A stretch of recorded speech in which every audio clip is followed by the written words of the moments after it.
Bueno, muy buenos días a todos y a todas.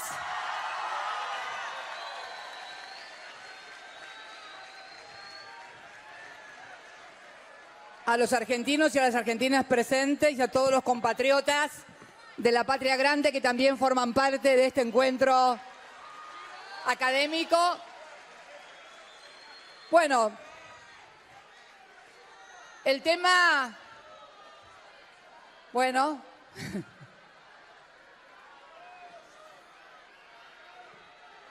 El tema que nos ocupa en este encuentro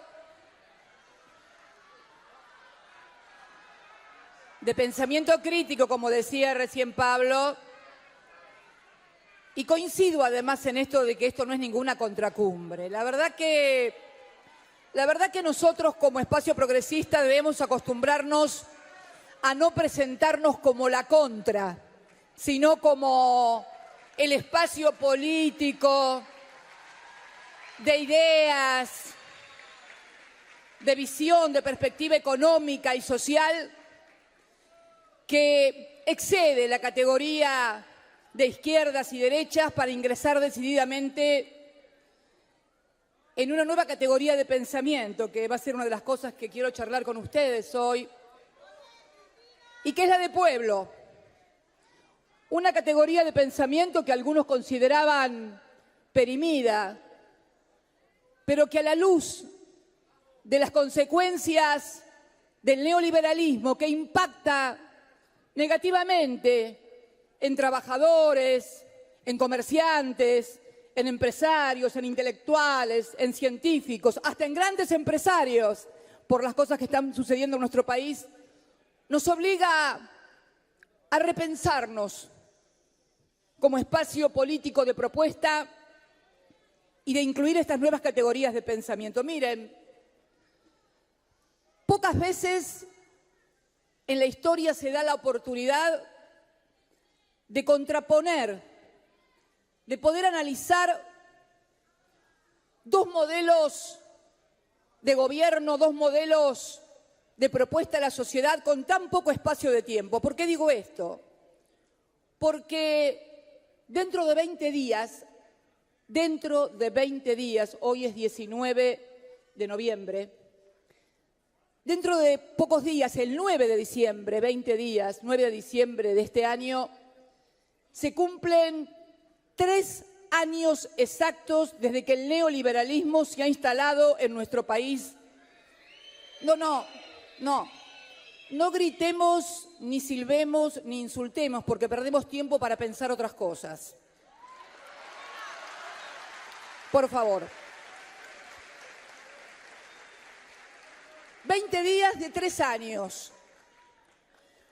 En pocas oportunidades, por ejemplo, para que se entienda lo que quiero decir, yo me hice peronista por lo que escuchaba en mi casa, por lo que contaban mis abuelos. Cuando yo empecé a militar en el peronismo, Perón estaba en el exilio desde hacía más de una década y yo no sabía qué era el peronismo más allá de lo que podía leer.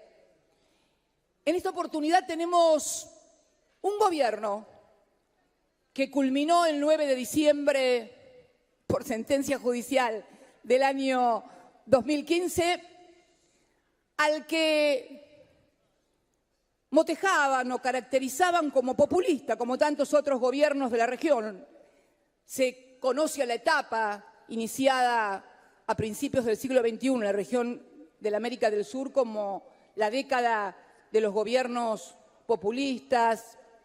Nosotros decimos la década ganada frente a la década perdida del 80, pero en definitiva se pueden confrontar, y se pueden confrontar ¿cómo? Con resultados, y son los únicos números de los que les voy a hablar. Después vamos a hablar de ideas y de las cosas que pasan y de lo que concebimos cada uno como la problemática fundamental. Miren, a 3 años el neoliberalismo ha vuelto a endeudar el país. Nadie, ni de izquierda, ni de derecha, ni de abajo, ni de arriba, puede negar al gobierno que culminó el 9 de diciembre que fue el único gobierno que desendeudó a la Argentina. Por ejemplo, pagamos en el año 2005 la deuda al Fondo Monetario Internacional, lo cual nos permitió desarrollar durante las 3 gestiones de gobierno democrático políticas públicas sin tutela ni órdenes y custodiando los únicos intereses que guiaron esos 12 años y medio de gobierno, que fue el desarrollo, el crecimiento económico, la inclusión social, la reindustrialización de la Argentina. Además, ustedes saben, reestructuramos una deuda externa que había sido defaulteada en el año 2001 con una importante quita, lo cual redujo la participación de la deuda en el PBI del 160, que era cuando Néstor Kirchner asumió, al 43%, 42% aproximadamente del PBI, tanto la deuda intrasector público como la de todo el sector privado del PBI. Hoy han vuelto en realidad al Fondo Monetario Internacional con un préstamo de 57.700 millones de dólares aproximadamente, que convierte a la Argentina una vez más y a los gobiernos de la Argentina en meros gestores de políticas que les son impuestas de afuera, además de tener que devolver el dinero. Reestructuramos también la deuda privada, lo cual nos permitió, reitero, desendeudarnos. Este gobierno ha contraído deuda por más de 140.000 millones de dólares, además de la deuda del Fondo Monetario Internacional. Deuda e ingresos de dólares que no sabemos dónde están, porque en realidad no pueden verificarse ni en obras, ni en mejoras para la calidad de vida de los argentinos, ni en mejoras para la calidad de vida de los jubilados, de los trabajadores, de las pequeñas y medianas empresas, de los empresarios, etcétera, etcétera. O sea, hoy la Argentina vuelve a tener el cepo estructural que tuvo durante décadas a partir de 1976 de una deuda externa sin precedentes. Endeudaron el país. No quiero olvidarme de nada. Crecimiento de la economía, con números dados por el propio gobierno, el crecimiento, terminamos en el año 2015 con un crecimiento del 2,6% y en todo el periodo, bueno, duplicamos el PBI. Y ahora vamos a terminar, luego de 4 años de gestión, a fines del año 2019, con una contracción de la economía, o sea, decrecimiento de la economía del 3,5% del PBI. La tasa de interés, miren, impresionante esto. Las LEBACs, que están tan de moda últimamente, la tasa de las LEBACs de interés que nosotros teníamos era del 26%. Hoy la tasa de LEBACs es del 50% y de las LELIC, que vendrían a ser el sustituto, llegó a ser el 70 y pico %.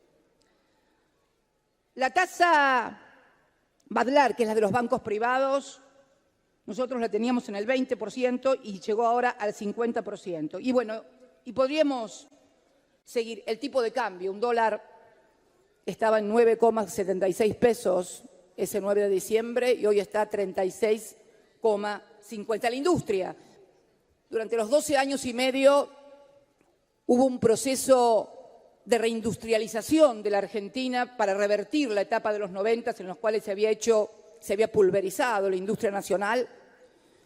La última medición de la industria nos habla de una industria contraída en un 11%, una caída del 11%, ni que hablar de la capacidad ociosa que hoy es del 60% y en algunas actividades como los textiles es del 50%, por ejemplo, o en la automotriz del 44%. Y podríamos seguir con números y números. La pobreza, que originó grandes discusiones. Miren, no hace falta ponerse a discutir de porcentajes. Para los que no son argentinos, o como Pablo es argentino pero que vive en Brasil, yo los desafío a que recuerden, si en otro momento se acuerdan de una ciudad de Buenos Aires con la cantidad de familias enteras durmiendo en la calle, como está sucediendo ahora. Directamente vinculado también a la creciente inseguridad. Conozco muchísima gente que nunca había tenido un episodio de inseguridad en su vida y, sin embargo, hoy están sufriendo episodios de inseguridad, también vinculado al tema de la pobreza. Este es el resultado de 3 años de neoliberalismo en la Argentina. Podíamos hablar de la situación de los jubilados, podíamos hablar de la desocupación, que cuando finalizó el 9 de diciembre del 2015 era del 5,9% de desocupación, con una desocupación que hoy ya está, y no tengo dudas, en 2 dígitos y con perspectivas de seguir creciendo luego de la destrucción de miles de empleos industriales, de la desaparición de las changas, en fin, lo que ya conocemos todos. Con lo cual, podemos confrontar a 3 años vista, puedo pasar por alto subsidios, tarifas, combustible, precios de los alimentos, supermercados vacíos. Me acuerdo que durante nuestra época, por concebir a la demanda como uno de los importantes activos en el crecimiento económico, el poder adquisitivo de los sectores populares y de los sectores medios se evidenciaba en anécdotas como que muchos evitaban ir al supermercado el sábado y el domingo porque era una romería de gente y entonces había que comprar durante la semana para no caer el sábado o el domingo en el supermercado porque si no eran colas y horas de colas y la gente se chocaba con los changuitos y demás. Hoy los supermercados están vacíos, literalmente vacíos. Y muchas importantes cadenas que explotaron en crecimiento durante nuestra gestión, hoy están reestructurando su operación en la Argentina. Podríamos seguir con empresas, con comerciantes que han debido cerrar sus comercios, con pymes que han quebrado. Este es el resultado de 3 años de neoliberalismo. Ahora bien, el gobierno que se instaló el 10 de diciembre es un gobierno votado por la sociedad argentina. Es cierto que nuestro gobierno, por primera vez en la historia, un gobierno nacional, popular y democrático, pudo completar 3 años de gobierno. Ningún otro gobierno, ni Irigoyen, ni Perón, Ilía, Alfonsín, pudieron completar sus periodos de gobierno. Por golpe de Estado o por golpe de mercado debieron abandonar antes su gobierno. Nosotros no solamente completamos 12 años y medio de gobierno, sino que además culminamos nuestra gestión con una Plaza de Mayo colmada y desbordada, como nunca se había visto,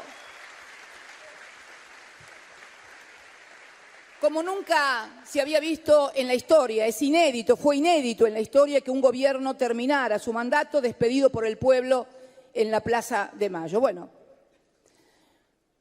también es cierto que era un gobierno que después de 12 años y medio y de haber recibido un país difolteado, fue un gobierno que cuando se llega al balotaje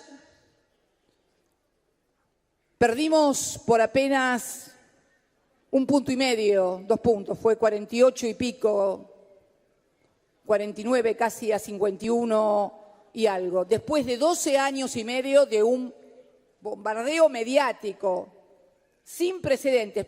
Para que tengan una idea, estos días de lo que hablamos cuando hablamos de cobertura mediática, un ejemplo chiquito, muy pequeño.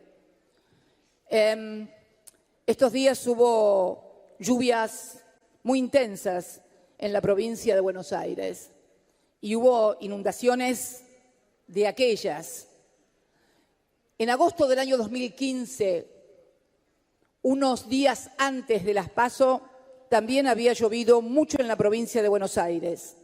los periodistas de los distintos medios de comunicación se subieron a canoas y recorrían remando el Gran Buenos Aires.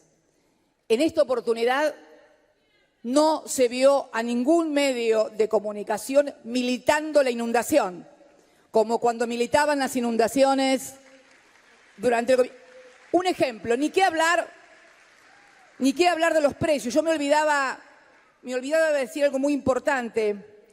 La inflación, cuando terminamos el gobierno, los 10 primeros meses del año 2015, esto es índice de la Ciudad Autónoma de Buenos Aires, para que nadie se ponga a discutir la diferencia. De acuerdo al índice de la Ciudad Autónoma de Buenos Aires, esto es decir, del gobierno de Cambiemos, la inflación en los 10 primeros meses del año 2015 fue del 19,8%. La inflación, de acuerdo a ese mismo índice, 3 años después, es del 38,2%. Duplicaron la inflación el gobierno que afirmaba que iba a ser el más fácil de los problemas a resolver. Pero cuando hablo del blindaje mediático, ¿qué hablo? Ustedes recordarán lo que era la militancia ante la variación de precios del tomate, por ejemplo, durante nuestra gestión.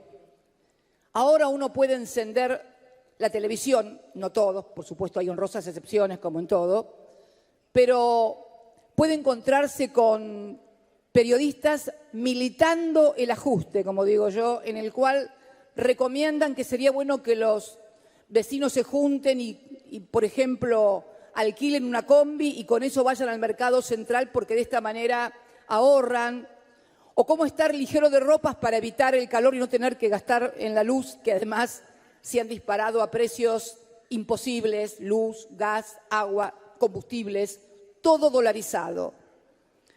Si el problema de la restricción externa era un problema, este gobierno lo vino a agravar dolarizando tarifas, dolarizando combustible y dolarizando alimentos. Pero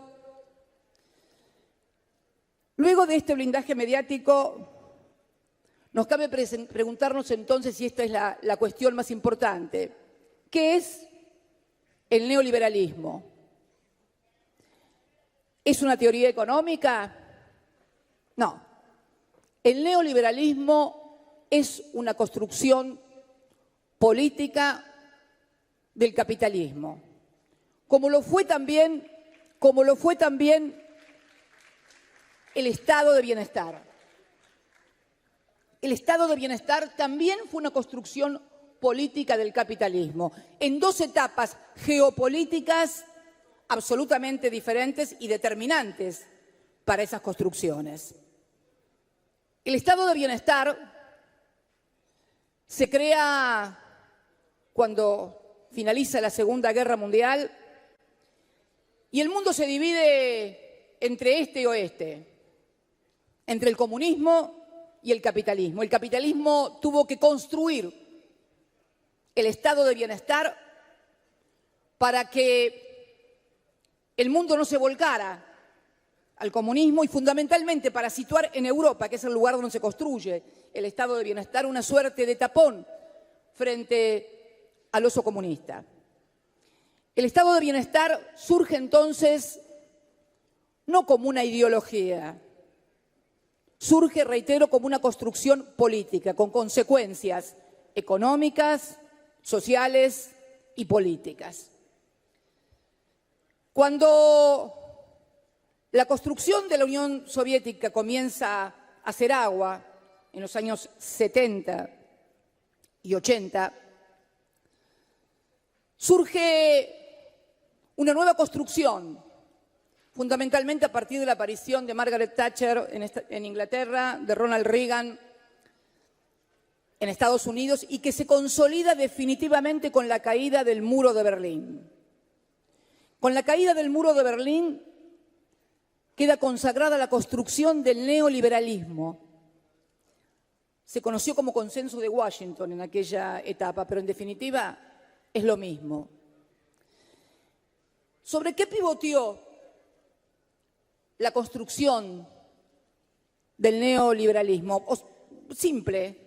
Terminada la amenaza del comunismo, el estado de bienestar era demasiado costoso y por lo tanto había que plantearse otra alternativa.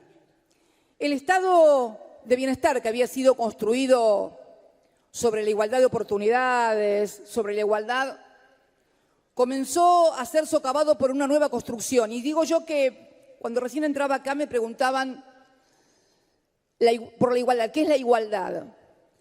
Y la igualdad, estimados amigos, amigas, compañeros, compañeras, es una construcción política también. La igualdad con la fraternidad y con la libertad fueron construcciones políticas de la Revolución Francesa de 1789. La igualdad no es algo que esté implícito en la condición humana, al contrario, diría yo.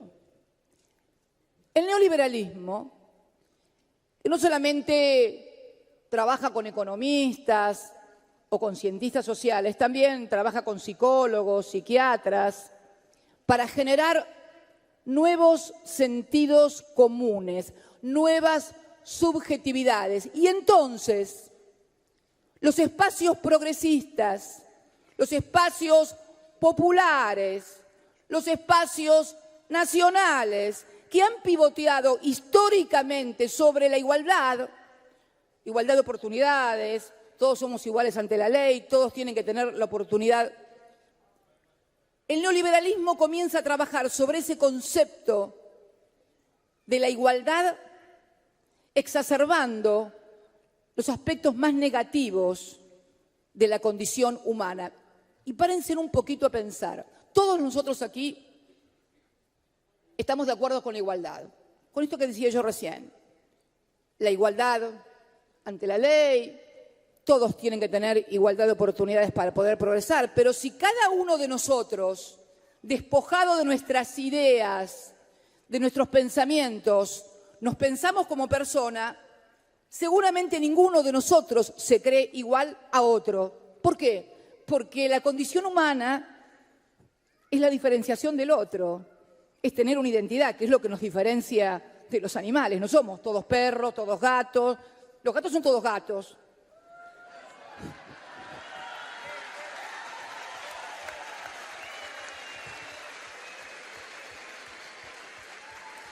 Los perros son todos perros.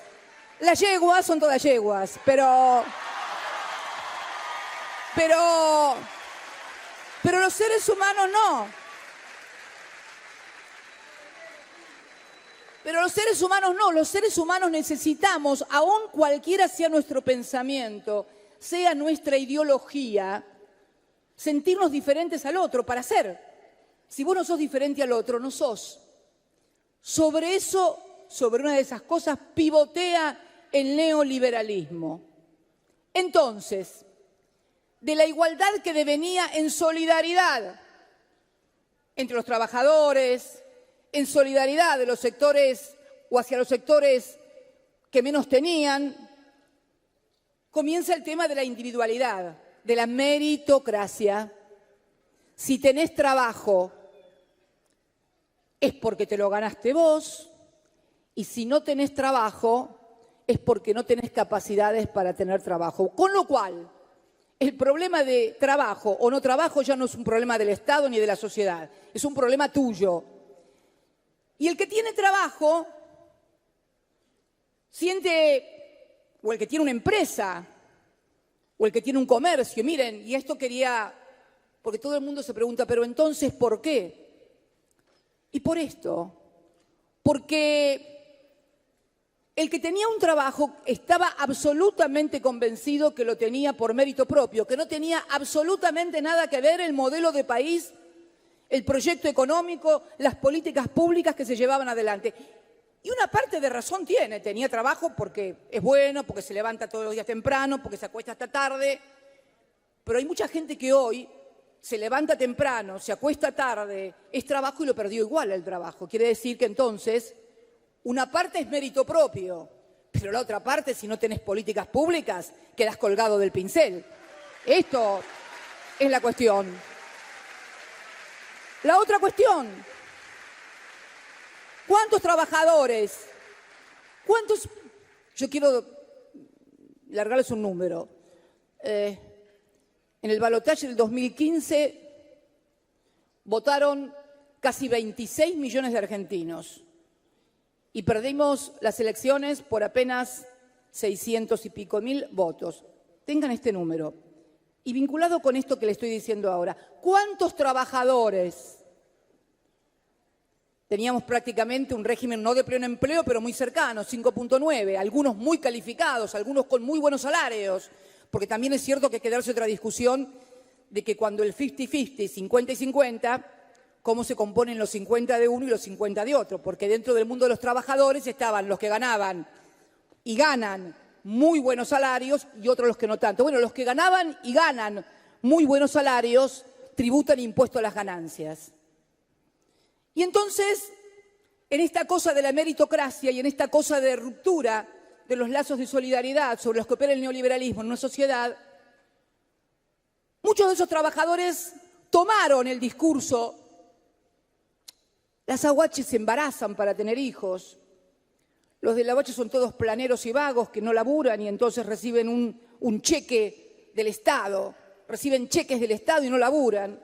Entonces la guita que yo me están sacando a mí de mi salario por impuesto a las ganancias es para dárselos a los vagos.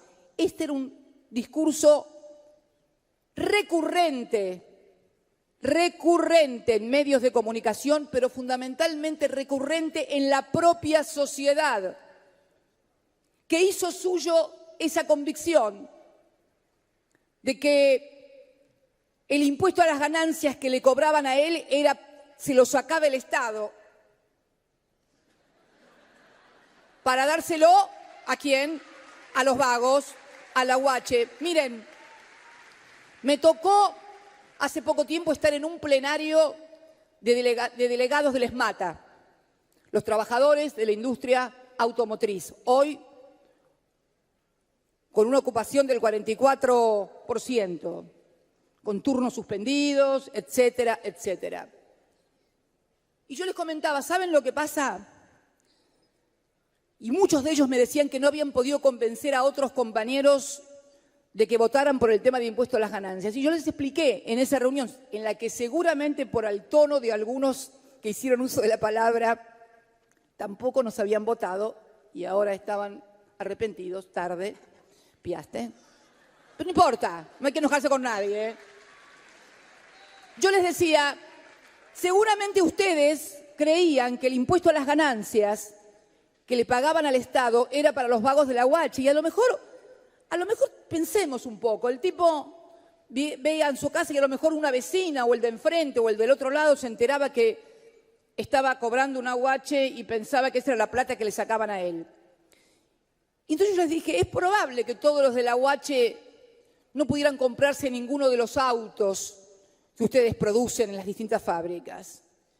Pero yo estoy convencida que el dueño del mercadito, que el dueño de la despensa, que el dueño del almacén del barrio, al cual los del aguache a fin de mes iban y volcaban todo, porque obviamente cuanto más bajo es el nivel adquisitivo, mayor consumo absoluto de todos los ingresos que tiene esa gente. ¿Cuántos de esos dueños de mercaditos de barrio, supermercados, cambiaban la Partner, compraban la Combi o una Transfer o un auto? Eso lo compraban a ustedes, pero porque antes hubo otros del aguache que fueron a comprarle al supermercado. ¿Y esto qué significa? ¿Esto qué significa? ¿Sublimar la aguache? No. Significa reconocer el rol del Estado, que hoy se sigue manteniendo, para que los sectores menos favorecidos, los sectores que por distintas etapas económicas del país, o tal vez de sus propias vidas, no hayan adquirido, no tengan las capacidades suficientes todavía en un modelo que apuntaba al empleo y a la industrialización para conseguir un trabajo registrado. Bueno, esto se operó sobre la sociedad, inclusive sobre los propios dueños de los mercaditos, de los supermercados, que no se daban cuenta que los que le venían a comprar a ellos eran los de los Abache, para romper los vínculos de solidaridad de la sociedad. Así operó el neoliberalismo para romper algo que es fundamental, el comprender, y pasó lo mismo, ni qué hablar, con comerciantes, ni qué hablar con pequeños y medianos empresarios, ni qué hablar con grandes empresarios. El otro día estábamos, Dios mío, qué calor, discutiendo, dame, sí, ¿no? Agüita un poquito.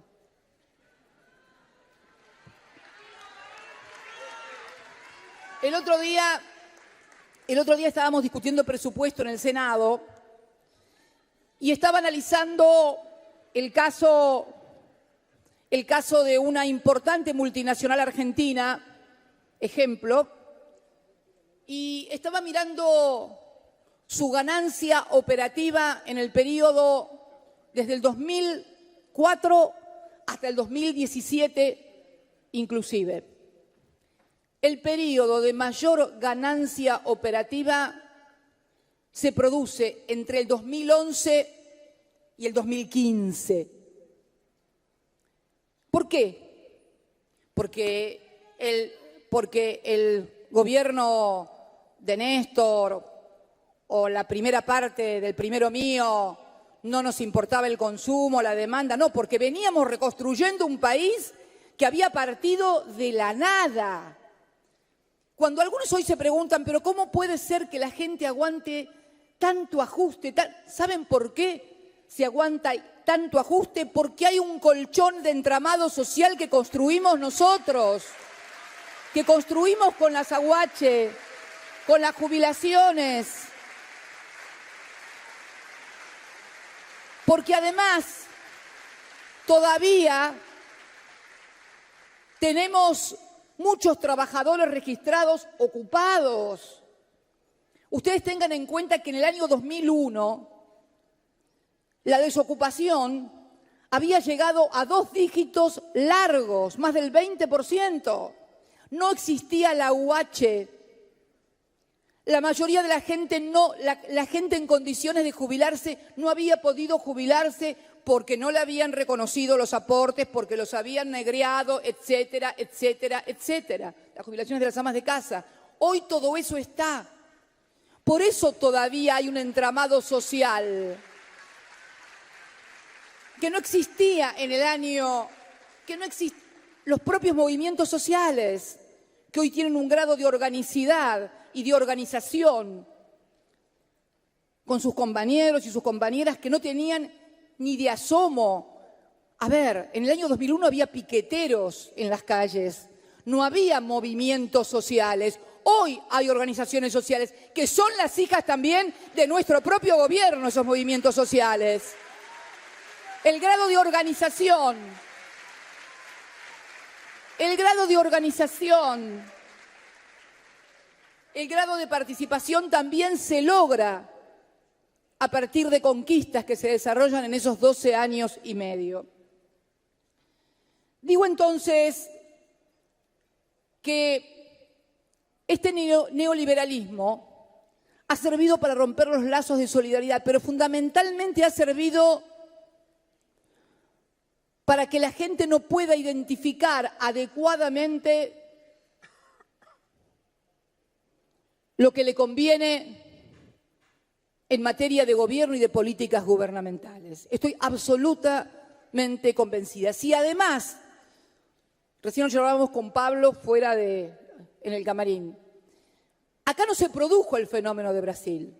Que nadie se confunda. Si bien tenemos tal vez a alguien que no tiene la desinhibición que tiene Bolsonaro para explicitar sus ideas, las inhibiciones son importantes también en la naturaleza del ser humano. Hay gente que se inhibe y no dice lo que piensa realmente, pero bueno. Pero recién decíamos que aquí en el año 2015 no hubo una explicitación de neoliberalismo en la campaña. No hubo un contrato social de los argentinos con el neoliberalismo o con una suerte de neofascismo, para nada. Al contrario, durante la campaña electoral se dijo que nadie iba a perder ninguno de los derechos que tenía. Es más, que se iba a cambiar lo que estaba mal y se iba a dejar lo que estaba bien. Se le aseguró a todos y cada uno de los trabajadores argentinos que nadie iba a pagar impuesto a las ganancias. Se le aseguró a todos y cada uno de los comerciantes y de los empresarios argentinos que no iba a aumentar la presión tributaria, al contrario, se iba a disminuir. Un dato, con la reposición de las retenciones y los 4 pesos por dólar, hoy estamos proporcionalmente casi en un 32, en un 30% de las retenciones que nosotros teníamos al 35%. Para que veamos los números. O sea, acá no se dijo que se iba a eliminar la movilidad jubilatoria, ni que se iban a eliminar las conquistas del PAMI, etcétera, etcétera. Al contrario, se dijo que todo eso iba a ser conservado. Es algo muy diferente a lo que pasó en Brasil, donde se explicitó y se firmó un contrato social. Yo decía recién con Pablo y con Dilma, que estábamos charlando, que tal vez no advertimos lo que también había pasado en Brasil. En el año 2017, en Brasil, hubo más muertos que en México por temas de inseguridad. Más muertos que en México. México era un poco el paradigma de la inseguridad. Y además, en un ranking de 50 ciudades, de las 50 ciudades más violentas, Brasil fue incluida en 17 ciudades. Nosotros no tenemos una sola ciudad incluida en el ranking de las ciudades más violentas.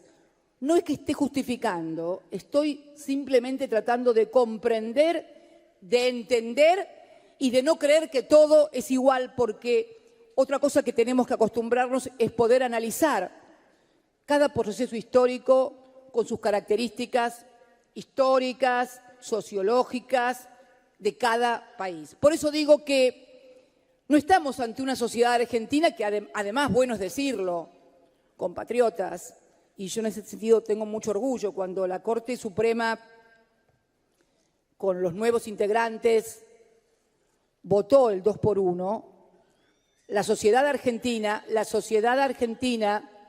se volcó masivamente a la calle para repudiar eso. Y realmente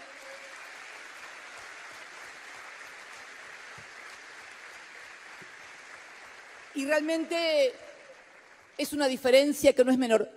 Yo me pregunto, si le hubieran contado a los argentinos, más allá de, obviamente, las cosas que nuestro espacio político decían que iban a pasar y que lamentablemente pasaron, pero claro, el emisor era el que contendía políticamente en una disputa, digamos que no es que no nos creyeron, es que naturalmente en una disputa política uno piensa que el otro dice cosas que no son ciertas y viceversa. Pero yo hablo también de la legitimidad de un gobierno, porque tenemos que también aprender a distinguir entre legalidad y legitimidad, porque esto hace al contrato de una sociedad con un partido político, con un espacio político. Hoy tenemos un gobierno legal y nadie puede discutir que tenemos un gobierno legal. Ahora, hay legitimidad en políticas que no fueron convalidadas por nadie y que fundamentalmente cuando se ofrecieron y se ofertaron a la sociedad no recibieron el apoyo. Yo sé que alguno dirá, pero bueno, tuvieron elecciones de medio término. Y también, si se me permite, una lectura de esto. Las elecciones de medio término que se llevaron a cabo fueron tomadas como una victoria contundente y la verdad que si uno mira, primero, si vemos las políticas que se desarrollaron el año pasado, diríamos que fueron políticas tendientes a expandir el gasto, no a ajustar. Se suspendieron todos los aumentos de las tarifas de servicios públicos, no hubo aumento de combustible, se mantuvo el tipo de cambio, se generaron políticas de préstamos a todos los sectores de la sociedad y podría, así todo, frente a una elección de medio término que normalmente, me recuerdo las elecciones del alfonsinismo en el 85, cuando barrieron por la diferencia, me acuerdo Plan Austral, el Beagle, las elecciones del propio menemismo en el 93, las primeras elecciones de medio término. En la provincia de Buenos Aires se ganó por más de 20 puntos de diferencia. Hasta se logró ganar en la ciudad autónoma de Buenos Aires con un candidato propio. Nosotros mismos en el año 2005, que fueron las primeras elecciones de medio término, donde en la provincia de Buenos Aires obtuvimos una diferencia de más de 25 puntos con el segundo. Hubo una muy mala lectura y además fundamentalmente hubo una distorsión, como de costumbre, con blindaje mediático acerca de la lectura. Si además sumamos a las dos listas que fuimos separadas, más allá de las diferencias entre una y la otra en cuanto a porcentajes, bueno, me parece que el gobierno debió haber tomado esas elecciones no como una medida de confirmación de sus políticas, sino como una alerta después de 1 año y medio o 2 años de gobierno. Porque el blindaje mediático tiene un problema, te ayuda, pero en algún momento te confunde de tal manera que cuando todo aparece de golpe y sin que pueda ser controlado. Entonces comienzan a descontrolarse las variables, pero no es porque hay descontrol, es porque finalmente es como la olla a presión. Es cuando vos tapaste la olla y le metiste fuego y le metiste fuego y le metiste fuego, en algún momento la tapa de la olla vuela, pero no es porque hay alguien que la hizo volar, es porque el procedimiento que se siguió no tenía ningún otro final ni ninguna otra culminación que no fuera ese. Digo entonces que el neoliberalismo es una construcción política que nos obliga a nosotros a repensar. Por eso yo decía que esto no es una contracumbre. Tenemos que comenzar a pensar con otras categorías. Creo que la categoría de derechas e izquierdas es una categoría absolutamente perimida, que no sirve. Sirve solamente para dividir y ser funcional al neoliberalismo. Tenemos que acostumbrarnos a eliminar esta forma de pensar de izquierda y derecha y concebir y acuñar una nueva categoría. Por ahí a algunos les parece que es viejo la categoría pueblo, pero ¿qué se define pueblo? ¿Pueblo es el pobre? No. Pueblo no solamente.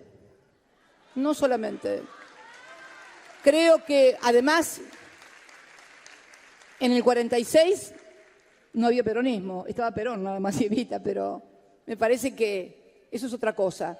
Me parece que debemos acuñar una nueva categoría de frente social, cívico, patriótico, en el cual se agrupen todos los sectores que son agredidos por las políticas del neoliberalismo, que no es de derecha o izquierda, no señor. Conozco exmilitantes del Partido Comunista que son prósperos comerciantes y no se les ocurriría definirse como comunistas, sino simplemente como gente progresista de izquierda, pero no puede ser esa la división. No puede ser la división entre los que rezan y los que no rezan. Mala división también. División que no es nacional ni popular, además. Una división, un lujo que no nos podemos permitir, porque en nuestro espacio hay pañuelos verdes, pero también hay pañuelos celestes y tenemos que aprender a aceptar eso sin llevarlo a la división de fuerzas. Esto es fundamental.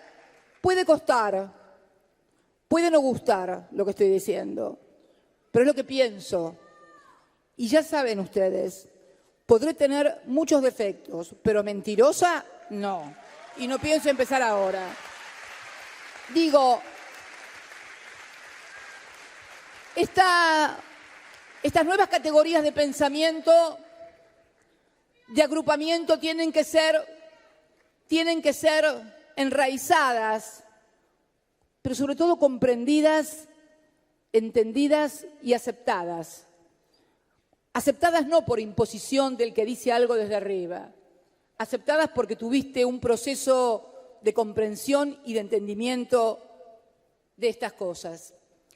Y creo que también se requiere nuevas arquitecturas institucionales para preservar a la democracia. Porque en definitiva, ¿qué se hace en una democracia cuando llega un gobierno votado, pero que hace exactamente lo contrario a lo que dijo que iba a hacer en campaña? Debemos tener nuevas arquitecturas institucionales para preservar el funcionamiento de la democracia. Tengan en cuenta ustedes esta forma de organización, de gobernanza del mundo occidental data de 1789, porque esta división entre poder judicial, poder legislativo y poder ejecutivo data de 1789, de la Revolución Francesa. En la Revolución Francesa se cae el Ancien Régime, la aristocracia, la monarquía, el clero y el ejército, que eran los que gobernaban, y al surgir el pueblo, la burguesía, entonces de esta manera surge este concepto de izquierdas y derechas por cómo se ubicaban en la Asamblea Legislativa los más jacobinos y los menos jacobinos, los más revoltosos o los más revolucionarios y los menos revolucionarios. Miren de dónde data, de 1789. Gobernar una sociedad, un país con 3 poderes y uno de los cuales además es vitalicio, como el Poder Judicial, rémora de la monarquía, si las hay. ¿Qué quiero decir con esto? Que estamos con el mismo sistema de gobierno de cuando no existía la luz eléctrica, ni el auto. ¿A alguien se le ocurriría hoy sacar una muela o hacer una operación, si es que existía, de apéndice en aquella época? No creo, pero ¿alguien sacaría una muela como se sacaban las muelas en 1789? Seguro que no. ¿Alguien se operaría de algo como...? No, bueno, nosotros, a pesar de el inmenso desarrollo tecnológico, estamos con lo mismo.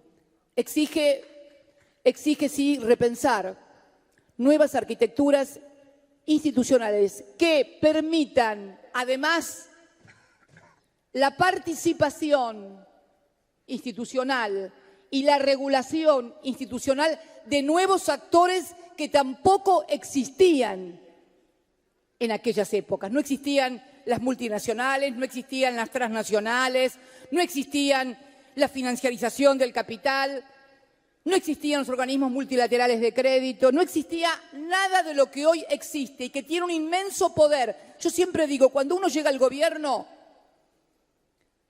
si tenemos que representar lo que significa el gobierno del Poder Legislativo y el Poder Ejecutivo, que es lo que se somete a elecciones cada 2 años o cada 4, podemos decir que eso representa un 20, un 30% del poder. El otro 70 u 80% del poder está fuera, en organizaciones, en organismos, en sociedades, en medios de comunicación, cosas que no están reguladas ni en ninguna constitución ni en ninguna ley. Por eso es imprescindible darse una nueva arquitectura institucional que refleje la nueva estructura de poder. Hay una estructura de poder que no está reflejada ni en la Constitución ni en la regulación. Es necesario que esa estructura de poder esté regulada e institucionalizada, bajo pena de concebir a la democracia por algo obsoleto o de repente el surgimiento de derechas, no solamente en la región, sino en todo el mundo, que comienzan a culpar a otros de la falta de trabajo, que comienzan a culpar. ¿Ustedes saben cómo empezó el nazismo? ¿Cómo llega Adolf Hitler al poder en Alemania? Históricamente se nos ha dicho que es por la inflación. No. Hitler llegó al poder en la Alemania por las condiciones humillantes e impracticables e incumplibles que los aliados en el Tratado de Versalles sometieron a la Alemania de la Primera Guerra Mundial, que acababa de perder la guerra.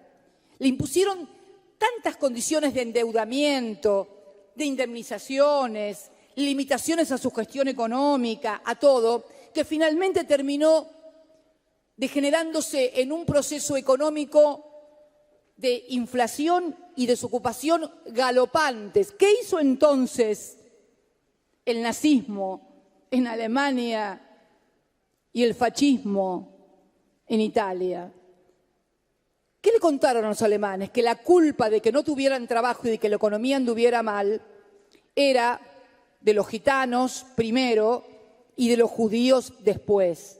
Hoy algunos Hitler modernos acusan a los inmigrantes de ser los responsables de que en un país no haya trabajo. Y yo creo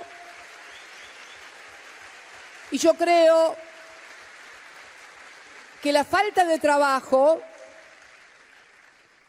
fábricas que se cierran, comercios que se cierran, debe ser buscado no en los inmigrantes, sino en las políticas públicas que se han implementado. Creo, y planteando que cuando se agota la argumentación del capitalismo, en algunas sociedades comienzan a surgir los movimientos de extrema derecha que tratan de explicar los problemas encontrando culpables. Por eso creo que es muy importante estos encuentros en los cuales podemos elaborar lo que yo denomino pensamiento crítico. Y no tengamos miedo. Miren, en los años 70, que es cuando empezó la militancia de muchos de nosotros, no por identificarnos con una época, sino porque, bueno, la edad era esa. Yo no tengo la culpa de haber tenido... No es que soy setentista, es que los 20 años los cumplí cuando era 1973, o sea, sería ochentista si hubiera nacido, no sé, pero vieron que siempre hay motes y clasificaciones que no tienen que ver con la realidad, sino con la construcción de sentido común adverso hacia determinados sectores. Pero bueno, les decía que allá cuando reinaba la doctrina de seguridad nacional, el estado de bienestar, a los que abrazábamos ideales de igualdad, de que todos tenían derechos, tal vez en el contexto histórico un poco más intensamente que ahora, porque claro, el contexto interno internacional era totalmente diferente a lo que podemos dividir este contexto internacional y este contexto nacional. Estamos hablando de una juventud del Mayo francés, de la Revolución cubana, de los derechos civiles, de la Revolución hippie en los Estados Unidos, de la derrota de Nixon en Vietnam con el movimiento hippie, los derechos cívicos, Martin Luther King. Ese era el mundo de nuestra juventud. Por lo tanto, nuestras ideas eran un poco más radicalizadas, si se quiere. Sí, es cierto. Bueno, en ese momento nos decían comunistas. Bueno, y ahora que se ha caído el muro de Berlín, que todos vimos Goodbye Lenin y La vida de los otros y advertimos que eso tampoco era así. Y cuando decimos ahora, bueno, ya que ganó el capitalismo, déjennos consumir. Ahora cuando decimos eso nos dicen populistas. Antes éramos comunistas, ahora populistas. Pero la verdad es que debiera plantearse el capitalismo. ¿Qué clase de capitalismo es este que es malo consumir? ¿Ustedes por qué creen que se cayó el muro de Berlín? ¿Ustedes creen que se cayó porque había más poderío militar de Estados Unidos, porque tenían más fuerza? No. Se cayó porque la gente del otro lado quería vivir y consumir lo que se consumía de este lado. Querían vivir como vivíamos nosotros, ir al supermercado, comprarte lo que vos quisieras, tener linda ropa, un par de zapatos, poder estudiar, poder viajar y además no un Estado opresor de control social, como pudimos ver dramáticamente en esa otra película. Las películas siempre son una expresión de épocas y signos y señales que identifican épocas, que fue la vida de los otros. O sea, por un lado no se podía consumir, lo veíamos ahí en Goodbye Lenin, y por el otro lado la opresión del régimen y del control del Estado sobre la vida de los ciudadanos a través de la vida de los otros. Bueno, eso es lo que la gente no quería.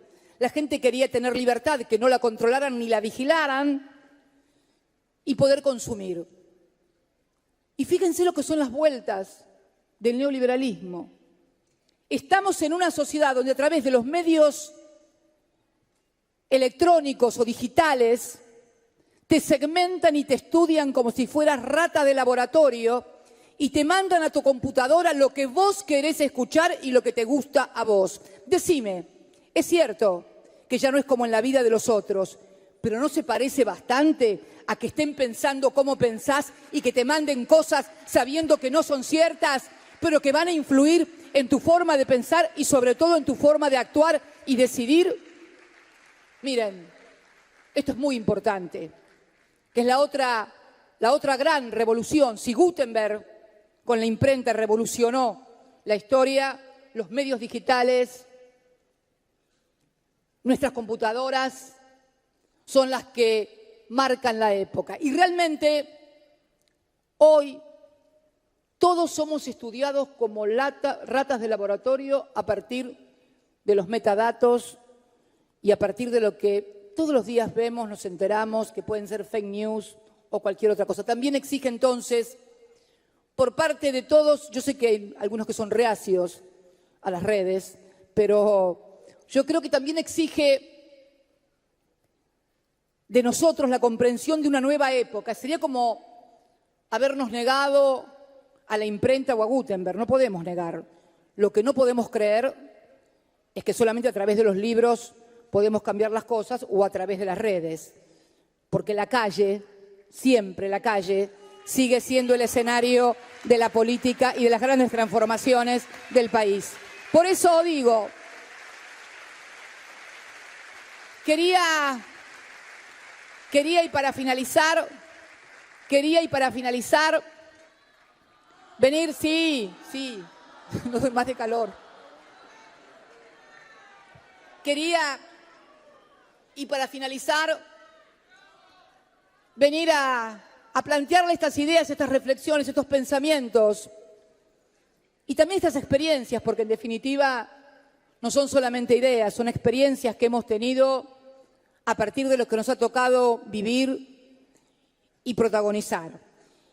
Y también de mucha esperanza, porque en definitiva, si uno traduce y dice, bueno, rota la solidaridad, que te manejan por las redes, bueno, yo sigo apostando fundamentalmente a lo mejor de la condición humana, que es, junto a la pasión por las ideas, la compasión también por los que sufren y tenemos que hacernos eco de eso que están sufriendo. Y como tengo...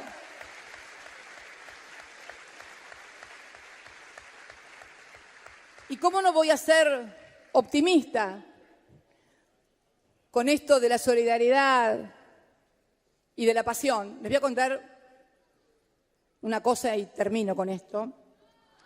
Miren, esta camisa, esta blusa que tengo y que la tengo transpirada, transpiro también, bueno, ya se saben, ¿no?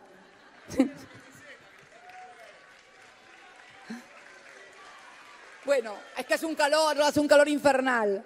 Esta camisa que tengo puesta, Pablo me mira, ¿qué va a decir esta mujer? Dice ahora. Exactamente. Esta remera, Pablo, y compañeras y compañeros, es de una fábrica de ropa, de una marca de ropa que ya no está más en la Argentina, que cerró hace muy poquito. La puedo decir porque ya no es propaganda. Se llamaba Chocolate. Muchos de ustedes lo deben conocer. Una fábrica de ropa muy linda. Yo siempre me compraba desde la época de los 80, 90, me compraba ahí. Y el otro día cerró. Parte de la crisis de la industria textil en la Argentina, de la crisis de consumo, de lo que estamos viviendo producto del neoliberalismo. Bien. Una sobrina mía que vive en el sur fue al negocio y las chicas la reconocieron y eran 4 pibas que hoy están sin trabajo, no sé, Giovanna era una de ellas y no me acuerdo el nombre de las otras 3. Era sus últimos días de trabajo porque estaban liquidando el stock de lo que tenían. Y mi sobrina cuando las vio que cuando la reconocieron, se acercaron, le pidieron que me manden saludos y se pusieron a charlar entre ellas aparte. Y vinieron y le dijeron, mira, juntamos plata entre nosotras 4 y le regalamos esto a tu tía, llévaselo. 4 pibas que acababan de perder el trabajo, juntaban plata y me mandaban de regalo esta camisa porque dicen que habían sido muy felices conmigo y que habían tenido trabajo. ¿Cómo no creer en la solidaridad y en el amor? Gracias a todos y a todas. Muchas gracias.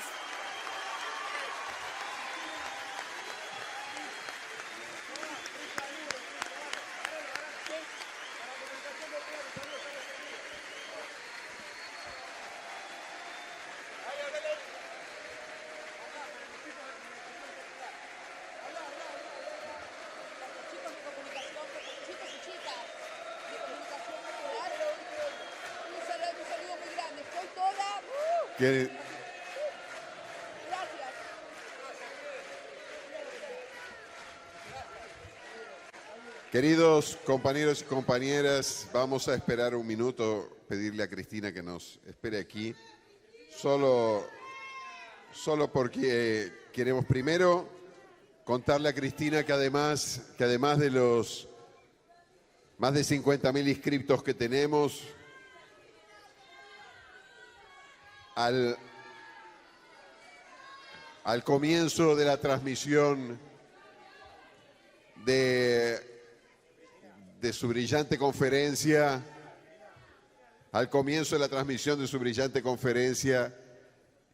era uno, y de su calurosa conferencia, era uno de los videos más vistos en las redes sociales, con seguridad.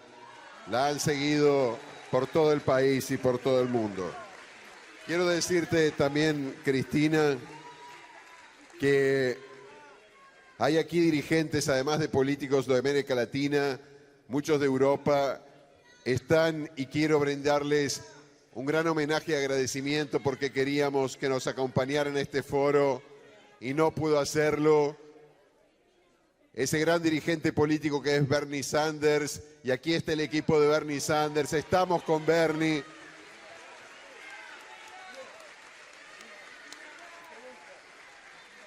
Pero queremos, antes de que Cristina se vaya, hacerle un regalo. Le vamos a hacer un regalo a Cristina porque en general los intelectuales tenemos la petulancia de pensar que el principio cartesiano de que para existir es necesario pensar nos hace olvidar que antes de pensar, lo que nos transforma en seres humanos es el sentimiento.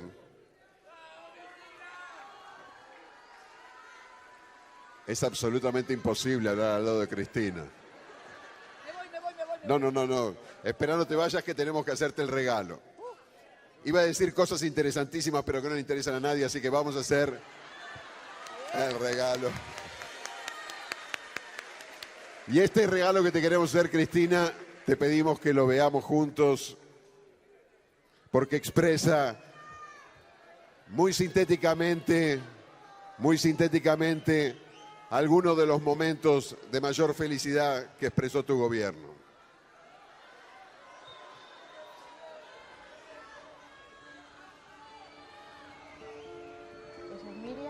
Ella es Miriam, yo soy Claudia. Estamos en pareja desde hace 17 años. Un día yo me di cuenta que era una ciudadana de segunda.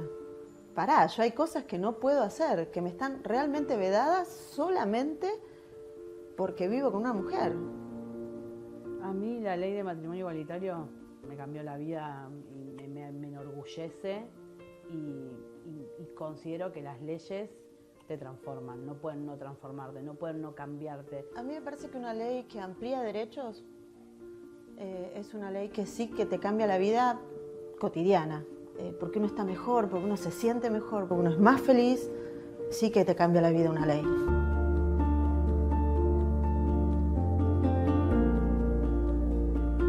Para mí matrimonio igualitario es como una revolución, digamos. Dimos vuelta a una página importante en la historia argentina. Específicamente con la militancia de la ley de matrimonio igualitario, fue raro porque en ese momento, que yo ya era grande, que ya tenía años de militancia, sí recibí mucha violencia. Nos decían enfermos, nos ponían una cruz adelante, enfermos, enfermos.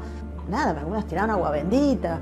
Yo no me siento monstruosa ni mucho menos, pero la sensación era que te hacían sentir todo eso y fue realmente un triunfo. Cuando salió ese día a las 4 de la mañana, 5 de la mañana, un frío que te cortaba, era estar viviendo en el mismo país, en el mismo lugar, pero totalmente distinto. Valió la pena todo el agua bendita sobre las cabezas. 33 votos a favor, 27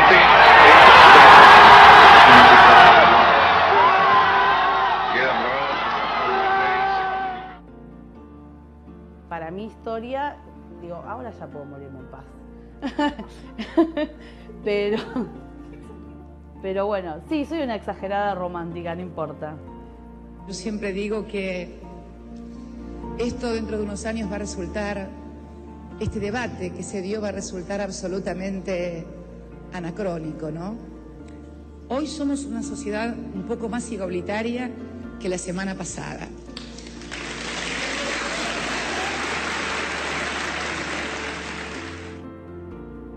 La verdad que no tuve la oportunidad de conocerla personalmente, pero nos encantaría, nos gustaría poder conocerla, poder agradecerle muchos de los logros que se han hecho. Sería fascinante darle un abrazo.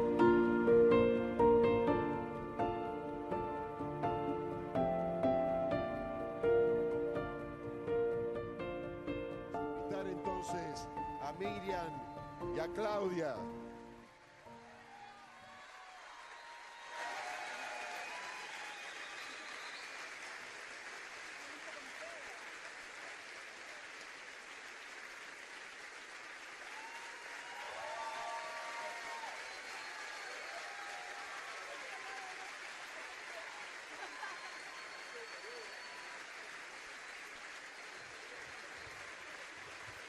Gracias, Cristina.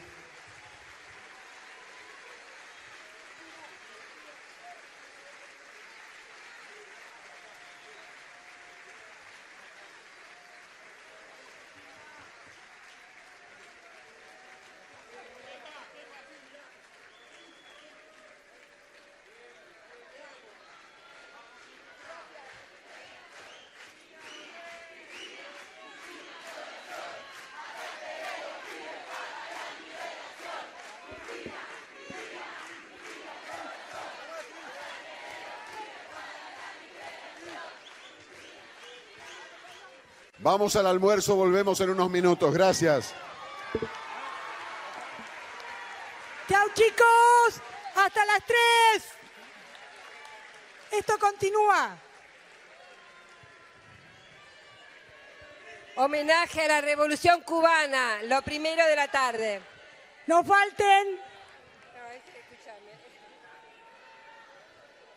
Nunca me sentí tan innecesaria.